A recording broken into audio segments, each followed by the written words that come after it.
자, 1절에 루벤 갓 므낫세 반지파를 불러서 그랬습니다. 이 사람들은 요단 동쪽에서 요단강 건너기 전에 그 땅을 달라고 했던 사람, 그래서 그 땅을 기업으로 받은 사람들입니다. 그래서 이제 땅을 정복하는 일이 다 끝났습니다. 다 끝났습니다. 4절에 보면은 이제 하나님이 너희 형제에게 안식을 주셨다. 전쟁이 다 끝났다는 거죠. 이제 편안하게 거하기 시작했습니다. 그래서 이 세 지파 사람들도 이제 동쪽으로 돌아가라. 너희 장막으로 돌아가서 5절에 이제 하나님께서 말씀하신 것을 잘 지키고 하나님을 잘 섬겨라 그랬습니다.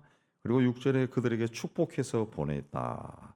그리고 8절에서는 이 전쟁하면서 얻은 많은 탈취물, 재산과 이런 등등을 다 가지고 가라 그랬습니다. 가져가서 그 전쟁에 참여하지 않은 사람들에게도 나눠줘라. 그래서 함께 기쁨을 누리고 함께 안식을 누려라 그랬습니다. 그래서 이 사람들이 이제 돌아갑니다. 10절에 이제 요단강을 이제 건너가는데 이 요단강을 건너면은 이제 요단강을 기점으로 동쪽과 서쪽이 영원히 갈라질지도 모른다. 그런 생각이 들었습니다. 세월이 흐르면 동쪽 사람들이 우리가 이스라엘 백성이다라는 것을 잊어버릴 수 있고 서쪽 사람들은 요단강 건너편 사람들은 우리와 같은 자가 아니다. 그렇게 말할 수 있다는 거죠. 그렇게 말할 수. 그래서 10절에 요단가에 제단을 쌓기로 했습니다. 10절에 보면 큰 제단을 쌓았다. 자, 이 소식을 듣고 요단강 서쪽 가나안 땅에 정착한 이스라엘 백성들이 그 실로에 모여가지고 야, 저놈들이 그 하나님을 떠나려고 하는구나. 그래서 12절에 싸우러 가기로 했다. 그랬습니다. 전쟁이 하러 가기로 했다는 거야. 그러니까 13절에 보면은 그 전쟁하기 전에 먼저 제사장 비나스를 대표로 그다음에 각 지파에서 지도자 한 명씩을 다 뽑았다. 천부장 한 명씩을 다 뽑아가지고 함께 가게 했다는 겁니다. 함께 가서 왜 제단을 쌓았냐? 하나님을 떠나려고 하냐? 그러면은 하나님의 진노가 온 이스라엘에게 내려서 망한다. 그런 일을 하지 마라. 왜 하나님께서 그 한 장소 실로에서 모여가지고 하나님을 예배하라 했는가 하면은 한 장소에서 사람들이 모여가지고 한 하나님을 예배하면서 영적으로 한 공동체가 되는 겁니다. 한 공동체. 각기 뿔뿔이 흩어져서 우리는 우리 같은 마음으로 예배해요 그러지만은 그게 몇 번은 그렇게 될지 몰라도 세월이 흘러가면은 하나가 되지 않는 거죠. 다 흩어져 버리죠. 우리 교인들도 주일마다 이곳에 오지 아니하고 집에서 가정에서 그렇게 예배를 드린다. 그럼 처음 몇 번은 그 괜찮을지 몰라도 그게 몇 년이 돼 버리면은 그 공동체라고 하는 의식이 없어지는 거죠. 공동체는 의식은 우리가 아는 얘가 오랜 세월이 흐르면 어른이 되고 그러면 얘가 걔인지 걔가 얘인지도 전혀 모르고 그건 커뮤니티가 전혀 형성이 되지 않는 거죠. 그래서 한 장소에서 예배를 드리라 그렇게 했는데 동쪽 사람들이 제단을 쌓은 겁니다. 그래서 이놈들이 그 다른 신을 믿으려고 보는구나 그 생각을 한 거죠. 그 다음에 이스라엘의 역사 속에서 그 백성의 일부라도 한 사람이라도 하나님을 떠난 생활하면은 하나님이 이스라엘 전체에 그 벌을 내리셨어요. 벌을 내리셨어요. 이전에 부올에서 모압 여인과 행음한 백성의 두령들이 목매달려 죽고 또 여인들로 의해서 바알 부올 숭배에 빠진 자들과 그 외에 2만 4천 명이 죽고 또 아가니 사건도 한 사람이 범죄했을 때 이스라엘 전체가 전쟁에서 패한 일도 있고 그 후에 역사로 내려가면 다윗이 또 범죄했을 때 다윗 때문에 온 나라에 전염병이 돌기도 하고 한 사람이 잘못하면은 온 나라가 아주 그 곤욕을 치는 그런 일이 있어요.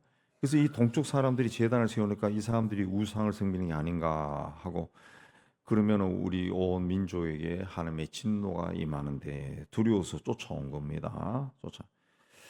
자, 서편 사람들의 그 염려에 대해서 동편 사람들이 자신들이 단을 쌓은 것은 하나님을 떠나려고 하는 것이 아니라 서쪽과 동쪽 이스라엘 백성들이 세월이 흘러도 우리는 한 하나님을 섬기는 하나님의 백성이다. 이런 걸 기억하기 위해서 이걸 세웠다. 그랬습니다. 그래서 27절에도 보면은 나중에 그 서쪽 사람들이 우리 자손들에게 너희는 하나님께 받을 몫이 없다. 이런 말을 하지 못하도록 하기 위해서 이걸 세웠다. 그 말을 듣고 30절에 보면은 제사장과 지도자로 나간 사람들이 좋게 여겼다. 다 이해했다는 거죠. 다 이해했다. 그래서 돌아가서 동쪽 사람들이 제단을 세운 것은 이런 이유 때문입니다. 그렇게 말을 전했습니다. 그 말을 들은 이스라엘 백성들도 다 33절에 보면은 마음이 즐거워졌다. 다 즐거워졌고 졌다 그랬습니다. 그리고 동편 자손들이 그 자기들이 쌓은 제단을 에시라 불렀다 그랬습니다. 그 에시라 부른 이유는 우리 사이에 이 제단은 여호와께서 하나님이 되시는 증거다. 동쪽이나 서쪽이나 다 우리가 다 하나님을 믿는다. 이걸 이제 보여주는 증거다. 그렇게 해서 그걸 세웠다. 그랬습니다. 세웠다. 그래서 이런 그 비석이나 이런 흔적이라 하는 것이 이제 굉장히 고대 사회는 중요하죠. 굉장히 중요합니다. 그 경상북도 청송에 가면은 고려의 공민왕이 그 홍건적의 난을 피해가지고 피신했다는 그 비석이 있고 그 다음에 흔적이 있어요. 집이 있다고. 그러니까 그렇게 오면은 이쯤까지 왔구나. 그러면 그 시대는 이곳까지가 그 시대였구나. 공민왕 시대였구나. 그렇게 또 생각이 드는 거죠. 생각이 드죠. 그때까지는 이렇게 또 그렇게 됐구나. 역사적인 기록으로 남으니까. 그렇게 해서 이제 비석이라는 것이 이제 그런 의미가 있는 거죠. 그래서 에이시라고 하는 것은 바로 우리의 하나님이다. 이걸 믿음의 고백이라는 거죠. 우리도 이런 그 믿음이 있어야, 확신이 있어야 됩니다. 우리는 하나님의 백성이다. 우리는 구원을 받았다. 우리는 성령으로 부름을 받아서 하나님의 사람이 되었다. 우리는 성령이 임마누엘로 우리와 함께 하시는 사람이다. 이런 믿음의 고백이 있어야죠. 믿음의 고백. 어디를 가거나 이 고백이 있어야 됩니다. 저 이스라엘 사람들과 우리는 조금도 이 구별이 되지 않는 하나님의 사람, 조금도 차이가 없는 하나님의 사람. 그들은 고대 시대 한 3, 4천 년 전에 살았던 사람들이지만은 그들이 믿었던 하나님이나 우리가 믿는 하나님이나 똑같은 하나님입니다. 똑같은 하나님. 그래서 이 사람들도 보면은 31절에 보면은 중간에 보면은 비나스가 루벤 갓 므낫세 자손에게 우리가 오늘 여호와께서 우리 중에 계신 줄 아노라. 우리라 그랬다. 우리라. 당신들과 나, 이 우리라. 우리 가운데 하나님이 있다. 그랬습니다. 예수님께서 그래서 우리인데 기도를 가르쳐 줄 때도 뭐라 했습니까? 하늘에 계신 우리 아버지요. 예수를 그리스도로 믿는 사람들은 다 우리 공동체입니다. 우리 공동체. 우리 안에 계신 주님을 믿는 사람들이죠. 믿는 사람. 그래서 이 우리라고 하는 의식. 하나님 앞에서는 내가 단독자로 서서 아버지라 부르며 신앙생활 하지만은 또 엄연히 그런 하나님을 믿는 나 아닌 다른 사람들이 우리와 함께하는, 우리 속에 함께하는 것이죠. 그래서 우리라고 하는 의식이 있어야 교회 공동체가 이제 존재할 수 있고 하나님께서 그 우리라고 하는 공동체를 통해 또 일할 수가 있습니다. 일할 수 있습니다. 자, 요단 동편이라고 하는 것은 요단 서쪽은 그 서쪽 가나안 땅은 서쪽으로는 지중해, 또 동쪽으로는 요단강, 남쪽으로는 광야, 서쪽 북쪽으로는 그 헤르몬산. 이렇게 어떻게 보면 막혀 있지만은 요단 동쪽은 뻥 뚫려 있습니다. 사우디아라비아 그 광야를 향해가지고 풍요로운 지역이지만 그 끝은 이제 또 사막이 시작되죠. 뻥 뚫려 있는 거죠. 그 요단 동편은 어떤 의미에서는 세상입니다. 세상. 세상에 활짝 열리는. 그 세상으로 활짝 열려 있고 누구라도 드나들 수 있는 그런 곳이나 자유로운 곳이죠. 그런 곳에서는 정말 하나님이 함께해야 세상 가운데서 안식을 누리며 살 수가 있어요. 살 수가 있어요.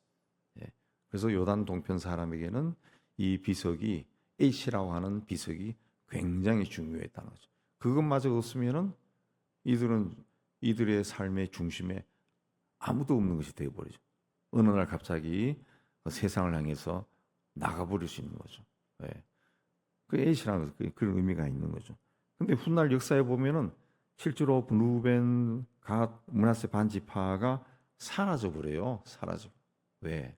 요단 동편 지역은 초생딸 지역으로 고대 시대부터 모든 사람들이 탐나는 비옥한 지대, 비옥한 지대. 그러니까 자꾸 이민족이 침략해서 땅을 빼앗고 하는 가운데 이 세 지파가 역사에서 사라져 버립니다. 사라져. 하나님이 주신 땅은 요단강 건너편 가나안 땅이죠. 예. 요단강 건너기 전에 땅이 아무리 풍요로워도 그건 하나님이 주신 땅이 아니죠. 그러니까 하나님이 주시지 않는 곳에 가서 뭔가를 하나님의 축복을 얻고 기대하려 그러면은 그 없다는 것이 그게 없어요. 예. 고린도서에 결혼할 때 믿지 않는 자와 멍에를 같이 하지 말라 그랬다고. 예. 그 믿지 않는 자와 결혼도 할 수 있습니다. 뭐 요새 시대에 다 할 수 있지만은 그러나 그건 이미 말씀에 불순종하고 들어가는 거죠. 그 믿지 않는 자와 멍에를 같이 쓰는 것은 그게는 하나님의 축복이 없는 거죠. 없어요. 그게는. 예. 그래서 거기에서 하나님의 축복을 받기 위해 애를 쓰는 과정에는 어마어마한 고통이 들어. 예. 인생이 그냥 굉장히 힘들어지. 굉장히 힘들어지. 그러니까 그 하나님이 약속한 그 땅에 들어가야 거기서 은혜를 누리고 복을 누리고 살 수가 있습니다. 그 땅은 요단강을 건너간 땅이죠. 건너간 땅. 예. 요단 동편 사람들이 에이시라고 하는 제단을 세우고 이제 하나님의 이름을 부르고 했지만은 그거는 그 가나안 정복 전쟁에 나섰던 사람들이 생존했을 기간 동안만 그랬지 몇 세대 내려가면서는 그 다 잊어버려. 다 잊어. 예. 다 잊어. 예. 저희 그 우리 중시조도 그 제가 이제 족보를 보니까 경기도 연천 지방에 살다가 임진왜란 때 저 경상북도 그 산골짜기 소백산 밑으로 이주했다. 그게 나오더라. 그게 나오더라. 근데 그 뭐 500년 전에 중시조가 연천에 살았던 흔적이 뭐 어디 있습니까? 어딘지도 몰라요. 몰라요. 예. 기껏 알아야 제 같은 경우는 우리 증조부는 사진이 있으니까 그 당시엔 사진인 들어와서 그분 사진을 보지만 한 번도 본 적이 없어요. 본 적이. 기껏해야 100년의 역사밖에 모른다. 모른다. 생존한 사람들은 많이 알아도 많이 그전에는 몰라요. 몰라요. 예. 그러니까 어느 곳에서 이 하나님의 은혜를 받아 사느냐 그 땅도 굉장히 중요한 거죠. 굉장히 중요한 겁니다. 그 삶의 터. 그래서 하나님이 주신 땅은 강 건너서다. 그렇습니다. 이들은 강을 건너지 않고 그 풍요로운 땅에서 하나님을 기억하고 열심히 살려고 했지만은 100년, 200년 지나가면서 자손들은 하나님을 잊어버렸죠. 예. 조상의 기대와는 다르게 잊어버려. 그래서 우리가 그 믿음의 공동체가 얼마나 중요한가라는 것을 우리가 기억하고 우리에 속한 사람들을 존중히 여기고 귀하게 여기고 삶을 나누고 살아야 합니다. 그런 은혜의 길을 걸어간 여러분 다 되시길 주님의 이름으로 축복합니다.